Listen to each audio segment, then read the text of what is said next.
मैं सरताज आलम, खबर 7 से।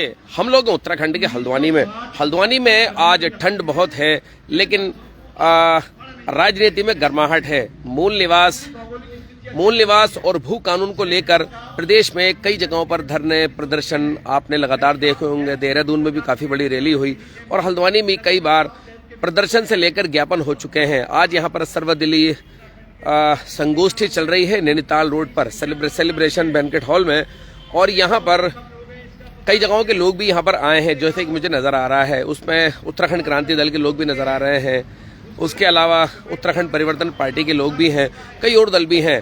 भुवन जोशी और एडवोकेट मोहन कांडपाल जैसे सरीखे लोगों ने आज सर्वदलीय एक संगोष्ठी रखी और भू कानून और मूल निवास के मुद्दों पर। जी हाँ, उत्तराखंड के लिए कानून बने, जमीन खरीदने बेचने से लेकर के तमाम चीजों तक। उसके अलावा जो मूल निवास प्रमाण पत्र है, यानी कि अभी स्थायी निवास प्रमाण पत्र बनाया जाता है, उसकी बुनियाद पर इन लोगों का आरोप है कि अदर स्टेट के लोग यहाँ पर नौकरी पा लेते हैं, यहाँ की सुविधाएं पा लेते हैं, और जो उत्तराखंड के मूल लोग हैं रहने वाले, वो वंचित रह जाते हैं और उनका हक कोई और ले जाता है। तो मूल निवास 1950, इस तरह की बातें जो आजकल चल रही हैं, उस पर जगह जगह संगोष्ठी हो रही है। तो चलिए, एक संगोष्ठी में जो हल्द्वानी में हो रही है वो मैं आपको लेकर चलता हूं और आपको मैं दिखाता हूं। सबसे पहली जरूरत तो भूमि के बंदोबस्त होने की है, लेकिन इस सरकार को चिंता नहीं है। सरकार को बंदोबस्त का, मेरे ख्याल से मंत्रियों को उठा के बैठा दीजिए कि भूमि बंदोबस्त क्या होता है, इसको पता नहीं। भूमि बंदोबस्त के बाद तब आपकी चकबंदी का सवाल आता है।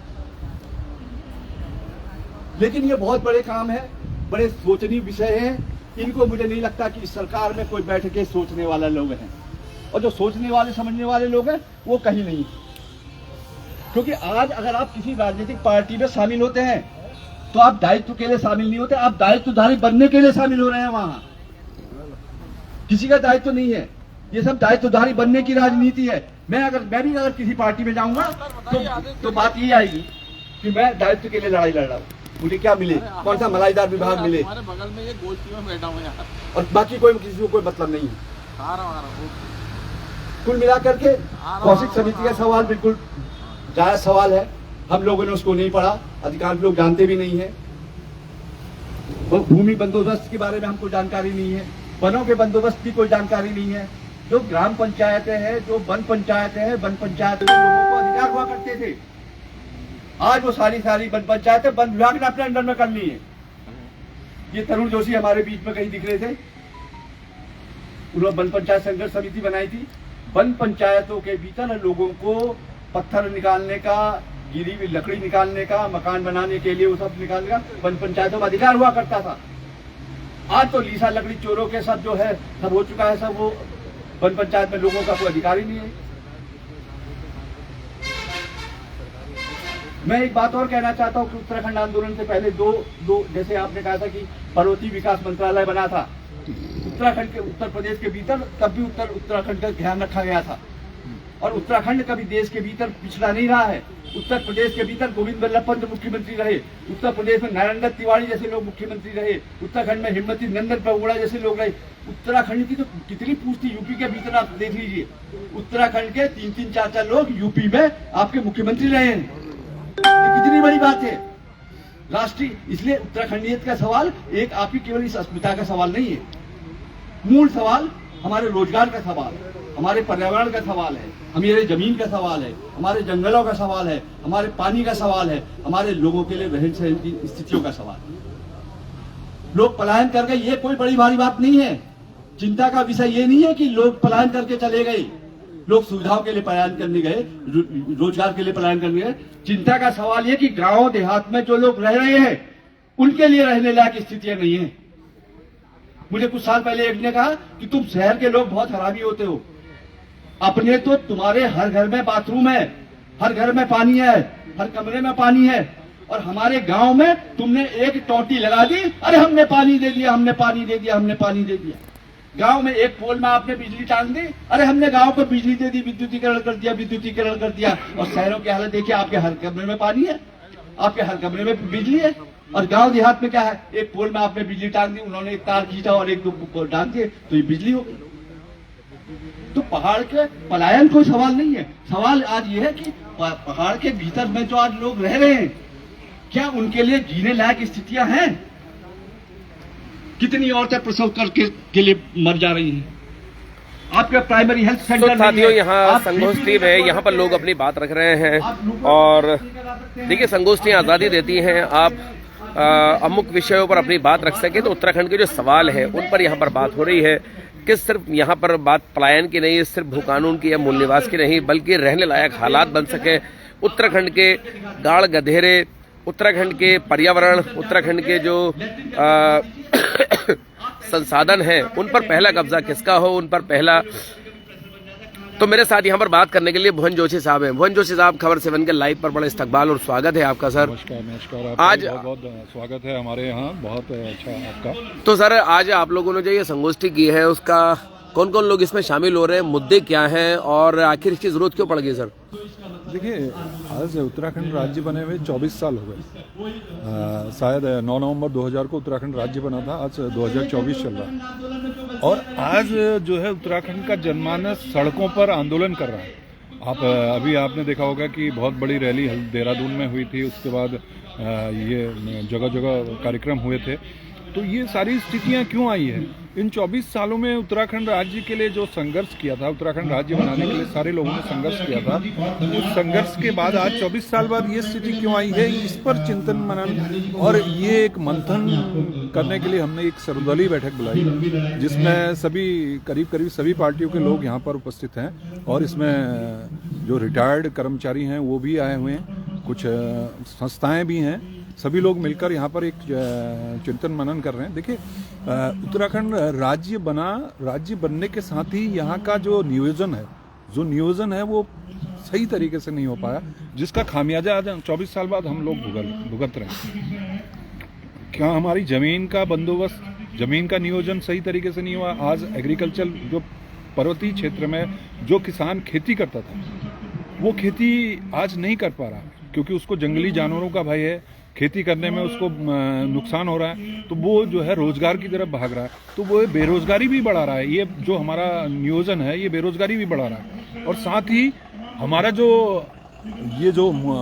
यहाँ पर लोग रहते हैं, जैसे आप मान लीजिए कि आज ब्रिटेन के प्रधानमंत्री ऋषि सुनक है, उनका मूल निवासी, उनको भारतवंशी कहा जाता है। आज हम अपनी पहचान के लिए भी रो रहे हैं कि हमें किस जगह से मूल निवासी माना जाए। तो ये उस चीज की लड़ाई है कि हम क्या हैं, हमारी पहचान क्या है, हमारी पहचान कहाँ है। हम मूल निवासी तो हैं, लेकिन मूल निवासी कहाँ के हैं, तो ये पहचान के लिए भी लड़ाई हो रही है। तो ये चीजें, सारी चीजें आज मिलकर यहाँ पर सारी वार्ताएं हो रही हैं। देखिए क्या निष्कर्ष निकल के आता है। सभी लोगों से मिलने के बाद, सभी लोगों की बातें सुनने के बाद एक निर्णय निकालेंगे, वो फिर अगली रणनीति इस पर तैयार की। नहीं, भुवन जोशी, उत्तराखंड बनने के बाद 2 दलों का यहाँ पर वर्चस्व रहा, फिलहाल मौजूदा तो बीजेपी का है, उसको किस तरह से देखते हैं कि क्या उन दलों का रोल नहीं है उन सब चीजों को ठीक करने में, दुरुस्त करने में? देखिए, मैं क्या कह रहा हूँ, मैं यही तो कह रहा हूँ। मैं 24 साल की सरकारें हैं, आज इस सरकार, ये लड़ाई, ये जो आज आक्रोश निकल रहा है बाहर, जो सड़कों पे आ रहा है, ये आज का आक्रोश नहीं है। ये 24 साल में जो सरकारें रही,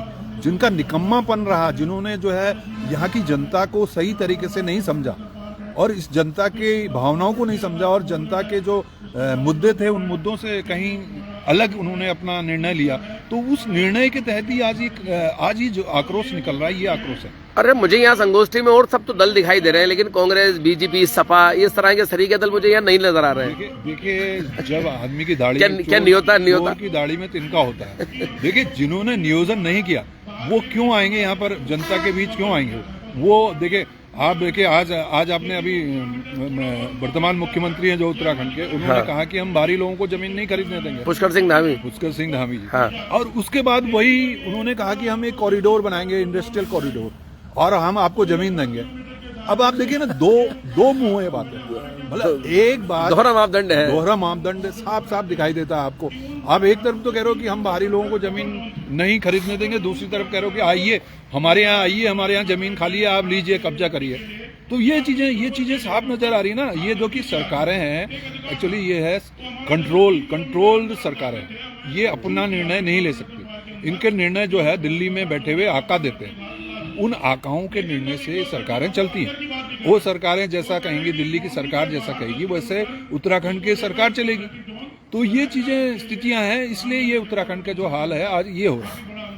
उत्तराखंड में भी लगता है बंगाल की तरह ज्योति बसु जैसी कोई सरकार चाहिए जो जमीनों का सही वितरण कर सके, ऐसा लगता है।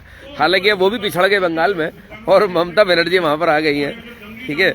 लेकिन उन्होंने 34 साल देश का सबसे लंबा शासन अगर किसी राज्य में चलाया तो मेरे ख्याल से मोहन जोशी जी वहीं पर चलाया, कम्युनिस्टों ने चलाया ना। उसकी वजह जमीनों का वितरण ही था मेरे ख्याल से, जो जमीनों का वितरण ही किया था। चलिए बहुत बहुत शुक्रिया मेरे साथ बात करने के लिए। और प्रभात ध्यानी देखिए यहाँ पर बात कर रहे हैं। प्रभात ध्यानी को मैं दिखाऊंगा। विचार करना अच्छी बात है, चिंतन करना अच्छी बात है, विमर्श करना बहुत जरूरी है, लेकिन हमारा मानना है कि विमर्श का समाधान जाना चाहिए। हमको भू कानून चाहिए, हमको मूल निवास चाहिए, हमको जल जंगल जमीन पर अधिकार चाहिए, हमको रोजगार चाहिए, अच्छी शिक्षा चाहिए, स्वास्थ्य चाहिए, हमको सब परिसंपत्तियों पर अधिकार चाहिए, लेकिन वो अधिकार मिलेंगे कहाँ से? और जो हमारे तमाम कई सालों से हम इन गोष्ठियों में विमर्श में हैं, लेकिन हमको अपने पे विश्वास नहीं है। हम समाधान ढूंढते हैं कि जो जन विरोधी जो ताकतें रही हैं, भारतीय जनता पार्टी हो, कांग्रेस हो, जो इस राज्य की अवधारणा को जिन्होंने तहस नहस कर दिया, जिनके कारण इन 24 सालों में उत्तराखंड पूरी तरह बदहाल हो गया, हम समाधान उनकी वहां देखते हैं। और हम ये देख रहे हैं क्योंकि हम समयबद्ध अंत चल रहा है। पहले हमने देखा वहां पर चमोली के अंदर, वहां पर वो जो घसियारियों का जो आंदोलन था वहां पर हमने देखा। फिर उसके बाद वो आंदोलन अपनी जगह था, अंकाता भंडारी हो गया। हमने देखा जगदीश हत्याकांड हो गया। हमने देखा ये लगातार भू कानून हो रहा है, भर्तियों में घोटाले की बात हो गई। तो हम टुकड़े टुकड़ों में हम लोग आंदोलन कर रहे हैं। और ये जो भू कानून भी है, ये जो मूल निवास है, हम देख रहे हैं भी रामनगर के अंदर हमारे तमाम लोग जो एमपीसीएल में जो काम करते थे उनका पीएफ के लिए आज वहां पर उपवास चल रहा है। ढेला के अंदर 16 जनवरी को वहां पर जंगली जानवर जो आदमखोर भाग है उसके लिए चल रहा है। और उत्तराखंड के विभिन्न हिस्सों में अलग अलग बिंदुओं जो राज्य अवधारणा से जुड़े सवाल हैं उनको लेकर आंदोलन चल रहा है। तो हमारे साथी भी, मैं उनसे बार बार कहता हूं कि हमको अपनी राजनीतिक पक्षधरता जब तक हमकी नहीं होगी, आप कितना विचार कर लें, कितने जोर से बोल लें, कितना ज्ञान फैल दें, भाई जो आपका जो जितने लोग हैं जिनकी जंगलों पर अच्छी समझ है, जो भूमि के कानूनों पर अच्छी समझ है, पर्यावरण पर अच्छी समझ है, प्राकृतिक संसाधनों पर है, लेकिन उनका जो जितना उन्होंने रिसर्च किया है, जितना उसको समाधान कौन करेगा? भाई यदि हमने किसी हमारे साथी ने बहुत अच्छा, जोशी जी ने बहुत अच्छा अध्ययन कर रखा है, पूरा डॉक्यूमेंट है, लेकिन समाधान कहाँ है? समाधान हम कहाँ ढूंढ रहे हैं? समाधान हम भाजपा के अंदर देख रहे हैं, समाधान हम कांग्रेस के अंदर देख रहे हैं। क्या वो इन सारे जो राज्य अवधारणा से जुड़े सवाल हैं, ये उत्तराखंड के जो ज्वलंत सवाल है, क्या उनके पास समाधान है?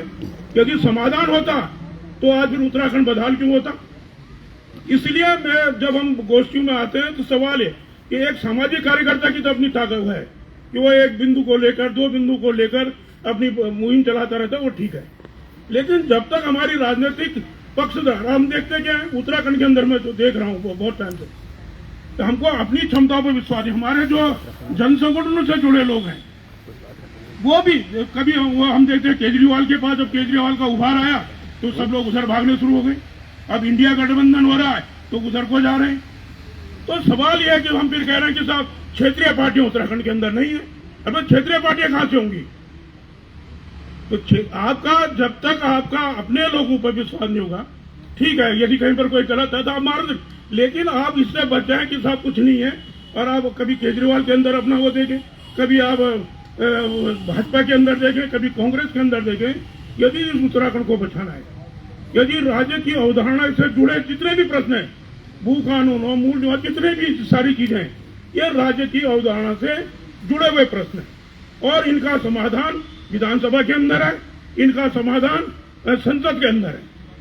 तो विधानसभा और संसद के अंदर हमारे लोग नहीं जाएंगे, हमारी विचारधारा के लोग नहीं जाएंगे। जो आपकी जितनी भी आपने रिसर्च की है, जितनी भी आपने अपना पूरा जीवन दिया है, उसको आप कितना, उसको समाधान कौन करेगा? भाई आपने बहुत बड़े पर्यावरणविद है, क्या करना उस पर्यावरणविद का, उसको लागू कौन करेगा? तो इसलिए हम कहना चाहते हैं कि आप चिंतन करिए, खूब बहस कीजिए, विमर्श कीजिए किसी चीज है, लेकिन निठिल्ला चिंतन नहीं होना चाहिए। उसके लिए आपको अपनी पक्षधरता और अपनी राजनीतिक पक्ष लड़ता। जब तक हम राजनीतिक रूप से हम अब यहाँ पर बैठे हैं, फिर कोई अभी जय श्री राम कहते चले जाएगा, कोई अक्षर बांटने चल जाएगा, कोई चल देगा, तो क्या है उस मीटिंग का कोई मतलब थोड़ी रह गया। हमको पूरी समझ के साथ, पूरी विचारधारा के साथ कि हमको उत्तराखंड के हित में सोचना है। हमने उत्तराखंड हमारे लिए अहम सवाल है।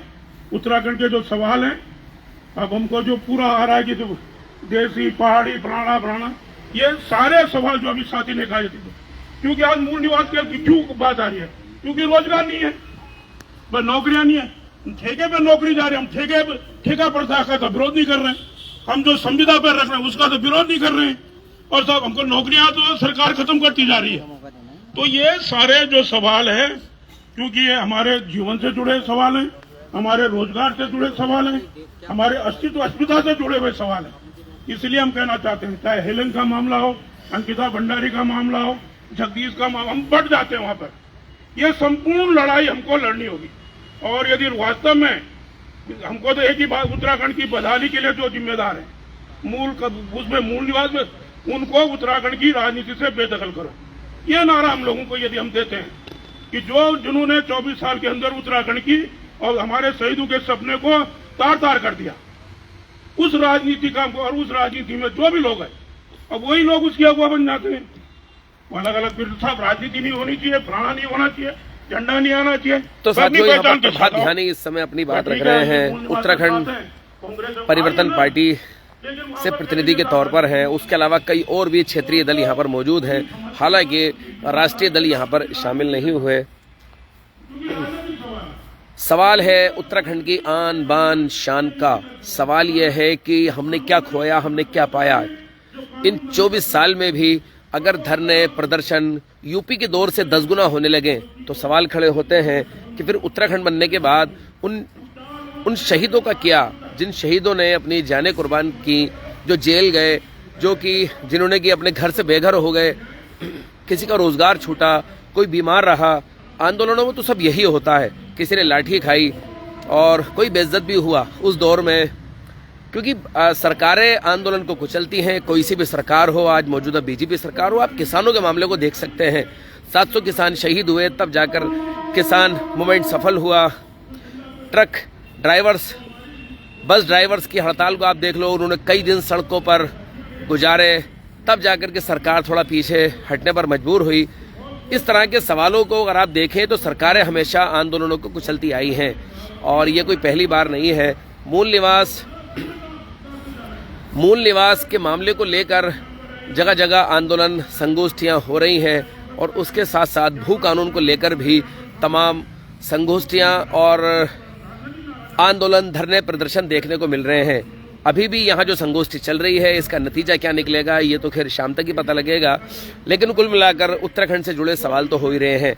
जल जंगल जमीन पर पहला हक किसका हो, इस पर भी सवाल यहाँ पर हो रहा है। और बड़े सवाल ये हैं कि यहाँ से जो पलायन हो रहा है, यहाँ के लोग जो बेरोजगार हो रहे हैं, और उसके बाद यहाँ पर कब्जा मल्टीनेशनल कंपनियों का हो रहा है। सरकार के सहारे से यहाँ पर कंपनियाँ आती हैं और वो हमारा आदमी वहाँ पर नौकर हो जाता है, हमारा आदमी वहाँ जॉब करता है, और उसमें भी जो 70% आरक्षण उद्योगों में है, उसको भी आप देख लीजिए जाकर कि क्या 70% आरक्षण उत्तराखंड के लोगों को मिल रहा है, या कंपनी अपने ही लोगों को लाकर यहाँ पर जॉब कराती है, और हमारे हाथों में जो जॉब होती है वो मात्र 20-30% होती है उत्तराखंड के लोगों के हाथों में, और वो भी निचले पदों पर होती है। ऊंचे पदों पर कंपनी मैनेजमेंट खुद ही लाता है और खुद ही अपने हाथों में ही पूरा मैनेजमेंट रखता है, जबकि ज़मीन का दोहन, यहाँ के पर्यावरण का दोहन और यहाँ के जो संसाधनों का दोहन है वो पूंजीपति करता है। खैर, इस तरह के सवालों पर यहाँ पर बातचीत हो रही है। बाकी यहाँ पर आज नतीजा जो भी निकलेगा शाम तक होगी, लेकिन आज ये संगोष्ठी चल रही थी, उसको हम लोग लाइव दिखा रहे थे। तो साथियों, आपको हमारी ये लाइव कवरेज कैसी लगी बताना ना भूलें, और इसमें लाइक, शेयर और कमेंट जरूर करें। साथियों, मैं चलता हूँ, मैं आपका दोस्त, आपका भाई, मैं सरताज आलम, खबर 7 हल्द्वानी।